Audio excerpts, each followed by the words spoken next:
এই মুহূর্তে আমাদের সঙ্গে রয়েছেন বিজেপি মুখপাত্র অঙ্কন দত্ত। অঙ্কন দা, একের পর এক বেনজির আক্রমণ করে চলেছে অভয়ার বাবা মাকে। সেখানে কিন্তু মদন মিত্র এবার বলছে কি চাই, টাকা নাকি ভোটের টিকিট?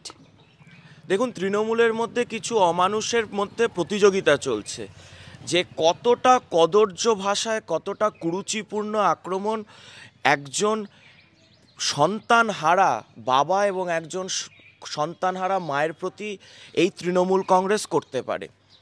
আসলে কি বলুন তো, যারা সারদান চোর, নারদার চোর, যারা হাত পেটতে ঘুষ খায়, সাধারণ মানুষের টাকা চুরি করে জেলে যায়, তারা কি করে বুঝবে একজন সাধারণ পরিবার, একজন মধ্যবিত্ত পরিবার কতটা পরিশ্রম করে তার মেয়েকে মানুষ করে তুলেছিল? এরা তো টাকাই বোঝে, টাকা বোঝে বলে এরা টাকা চুরি করে। এবার এরা মনে করে এরা যেহেতু টাকায় নিজেদের সম্মান, নিজেদের সব কিছুকে বিক্রি করতে পারে, মনুষ্যত্ব, সব মানবিকতা সব কিছুকে বিক্রি করতে পারে, অভয়ার পরিবারও সব কিছুকে বিক্রি করে দেবে। কিন্তু এটা ওনাদের জানা উচিত যে সবাই তৃণমূল নয়, সবাই খুনি, ধর্ষক, চোর নয়। কিছু এখানে মানুষও রয়েছে যারা আদর্শের জন্য লড়াই করছে, যারা ন্যায় বিচারের লড়াই করছে। সুতরাং সৌগত রায় যেমন করে বলছেন তারা গুরুত্ব দেন না অভয়ার পরিবারকে, ঠিকই কথা। সাদরাডিদের মতো জঙ্গিদের ভোটে তারা জেতেন, ভোট লুঠে তারা জেতেন। আর মদন মিত্ররা বলছেন টাকা অ্যাডজাস্টের কথা, কারণ টাকা নিয়েই তারা এই তৃণমূল কংগ্রেসটা 14 বছর ধরে টিকেই আছে এই টাকা লুঠের দৌলতে। সুতরাং ঠিক আছে, এদের মানে মানুষ আর তৃণমূলের মধ্যে যে একটা পার্থক্য আছে সেটা তাদের আচরণেই বোঝা যাচ্ছে। এবং সেখানে গিয়ে কিন্তু আরও একটা যুক্তি তোলা হচ্ছে যে এই যে অভয়ের বাবা সেলাই করতো, তার এতদিন ধরে সেলাই বন্ধ, কার্যত যে মেয়ে রোজগার করে নিয়ে যেত সে আর নেই, তাহলে সংসারটা চলছে কি করে? এত বড় বড় ওনারা কথা কি করে বলতে পারছে? সোর্স অফ ইনকামটা কোথায়? চুরির টাকায় তো নয়, মদন মিত্রের মতো তো চুরির টাকায় নয়, সারদার দুর্নীতির কেলেঙ্কারিতে তো চলছে না ওনাদের সংসারটা। কার সংসার কিভাবে চলছেন ছেড়ে দিন না, আপনি বলুন না যে আপনারা কিভাবে রাজ্যটাকে চালাচ্ছেন।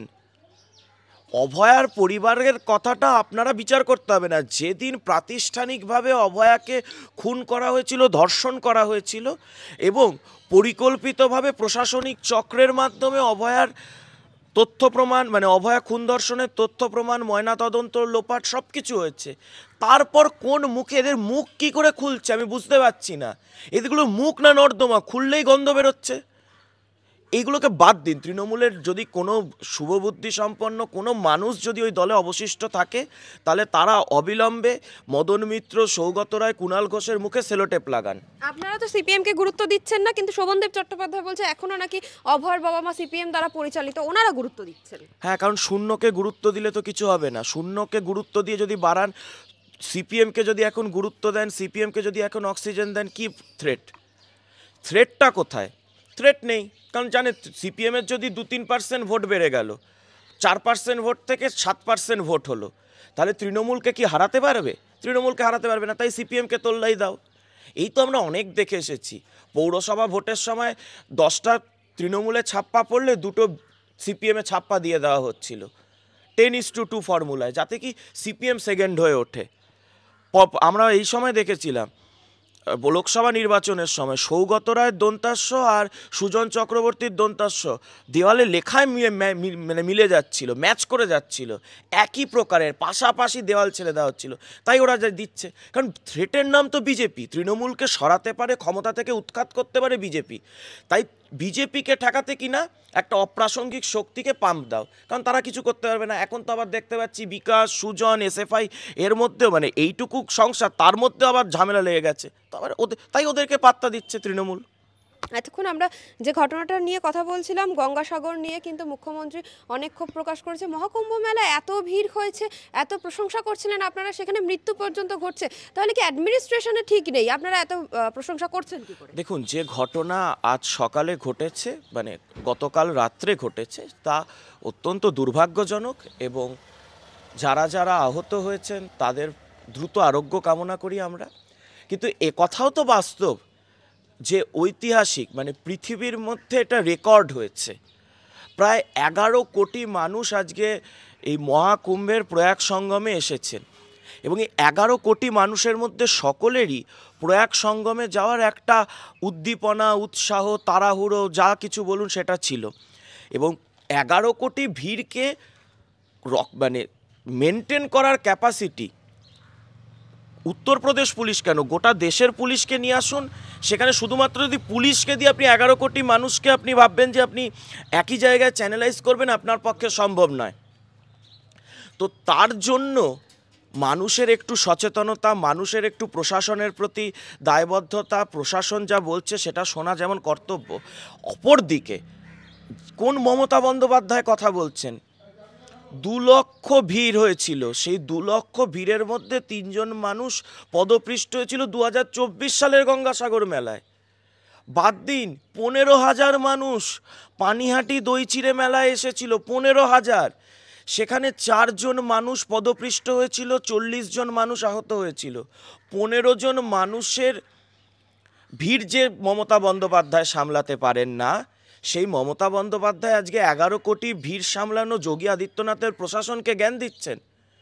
ছাড়ুন, যোগী আদিত্যনাথের প্রশাসন 3 মিনিটের মধ্যে ঘটনাটাকে আন্ডার কন্ট্রোলে এনেছেন, 3 মিনিট সময় নিয়েছেন।